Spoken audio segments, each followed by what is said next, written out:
focus come geographically from what is deemed as the Deep South, including parts of Texas and Florida. These states not only have done these book bannings, but also have attempted to pass laws that kind of include erasure and have just tried to control content that is taught in schools altogether.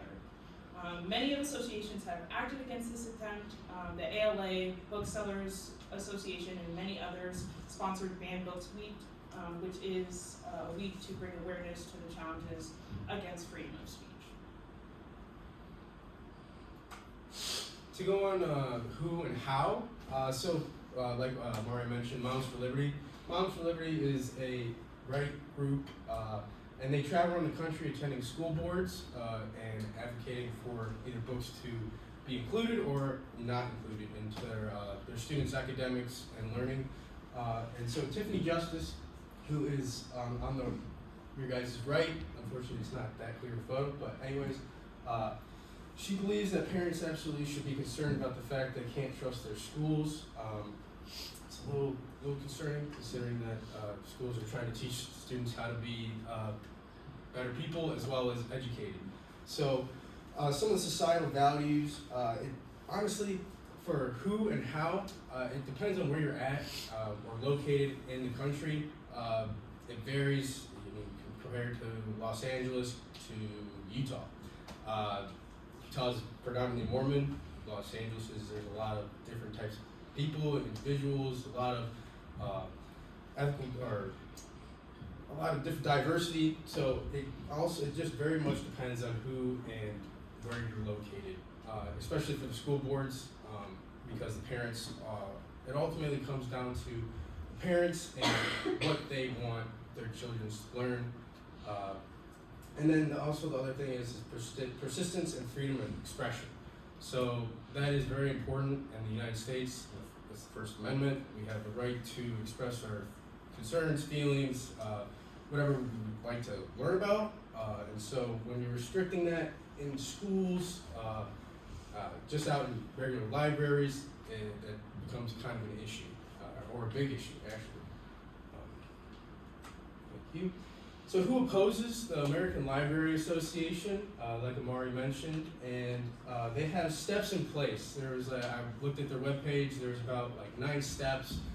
It kind of flowed through. At first they're supposed to, so if somebody comes up to the library and wants to ban a book or is like opposed to it, doesn't want it to be included, they have to file a complaint or just a form. And the librarians are instructed not to agree or disagree with them. They're simply supposed to just go along and follow along with the process of filing the report.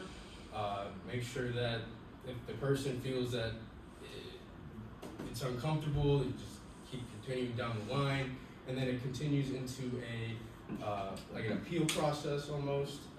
It becomes public record. Whatever they say, notes taken from the librarian of whatever discretions or whatever that individual is saying is also put into account. And they also include acknowledgement of freedom of expression, like I said, so whatever they say is also documented.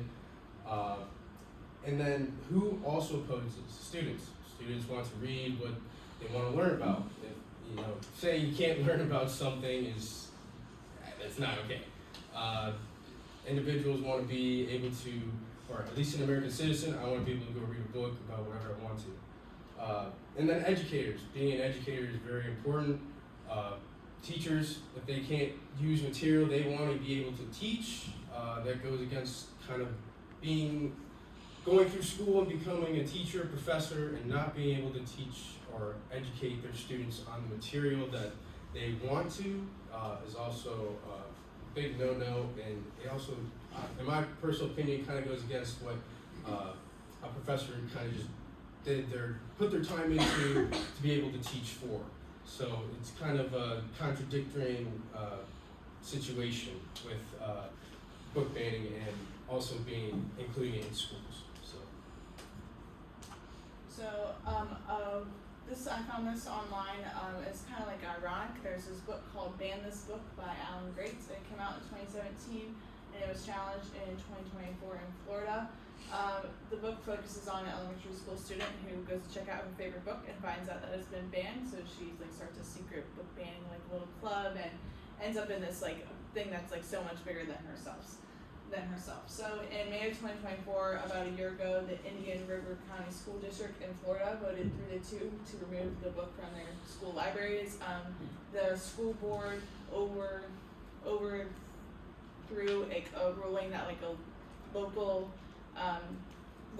review board had to keep the book in their libraries, and it was prompted by Moms for Liberty that Robert talked about, and they said the book contained sexual content, and the author kind of blew up over the banning, and he said that the move was motivated by politics and not what is best for students and families, and some of the school district members agreed with him. However, the book was not reinstated back into the school's libraries. The author thought it was ironic that a book about book banning was banned in the school libraries, and noted that the book's theme of standing up to censorship was the reason it was targeted in the first place. Okay, so for our conclusion, we acknowledge that book banning is an infringement on your First Amendment right, and it has a lot of negative impacts for students all around the world and in any grade. So there's more than one way to combat book banning in your local communities and also engage in a call to action against infringement. One way is to advocate against banned books and also restricted literature. This can look like many things, so contacting your state and your local government officials through sending emails, calling their local offices, talking about the consequences of censoring certain materials, talking about the importance of representation and people having books and literature that looks like them, that is them. Also, supporting legislation that protects freedom to read and consuming any type of literature, preventing erasure and censorship in schools. So vote, that's really, really important. Supporting educators and libraries, reaching out to libraries to convey your support to them and encourage them to keep fighting for diverse material, and then also donating to these local libraries. And then also, lastly, challenging book bans directly, so attending school board meetings and voicing your concerns while also voting on the content that gets to stay in schools. Also, read, challenge, or flag books, and then engage in discourse about them, about their content, and then allow the truth of the novel to be shared. And then also join groups like the ALA, the American Library Association, that consistently fight against these infringements and protect your civil liberties. And those are our references. Thank you. All right, local school board, right? Mm-hmm. Local school board members who've come to hear this presentation, what are your questions and comments? Is there any topic that you think would like warrant a book being banned? Like, do you think a line should be drawn at some point or not? I think, for example, I think Adventures of Huckleberry Finn is like one of the books that is repeatedly challenged and things like that. And if you've ever read it, it's very, it's very problematic in a lot of ways, and just because of the use of hate speech and things like that in that book. So I think that things that are violent and harmful in those ways, I think that people can take steps to ban those books. But then also, that brings about a lot of problems, because then we have to draw the line at what is offensive and what is not offensive, and I think that any book banning is an infringement on rights, whether I think or a group thinks it's hate speech or not. Yeah, I would just say, like, I think it's hard to say that there's definitely rights and wrongs, but being able to read what you want is very important. But you know, those novels were part of history, so if you get rid of those history, you can't really learn from them. So I feel like there's a kind of a two-way purpose. Like it's important to learn from the mistakes, you know. So. Yeah, I think that's guess my question about Huckleberry Finn, like, I would say, does it count as hate speech, or is it looking historically at how ugly people could be to one another in terms of what they said, and is it healthy? Like, I'm thinking of like showing my kids the movie Harriet. I don't know, have any of you seen Harriet? Came out Harriet Tubman years ago.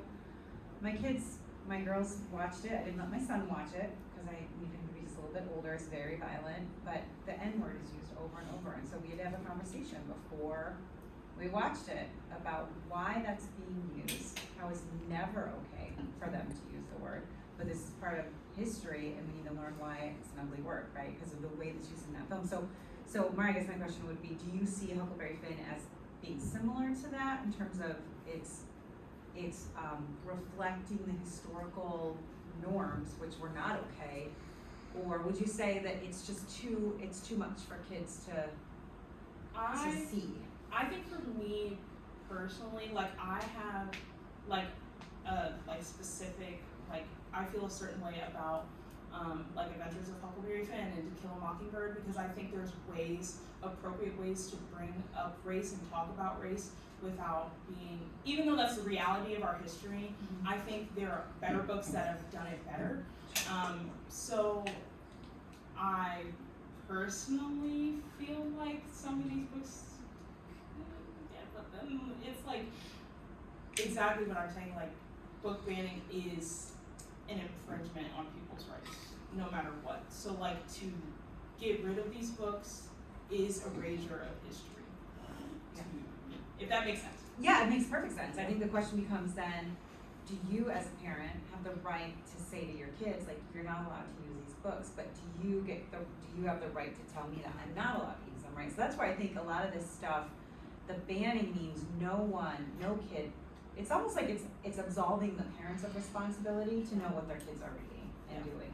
That's where I think you get into an interesting thing. It's like, well, I have a First Amendment right to read what I want.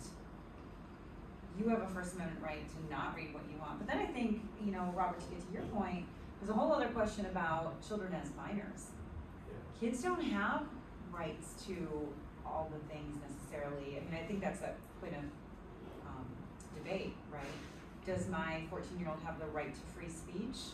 Not in my house, right? Because she's a minor. Does she have the right to read anything she wants, or am I responsible for her as a parent to ensure that she's reading age-appropriate things? So it's far more complicated than just rights, language, and personal preference. All those things are part of it, but I think your presentation is really good in that it points out some of those concerns. I tend to have a knee-jerk reaction to the idea of book banning, like, oh my God, the Nazis are coming, right?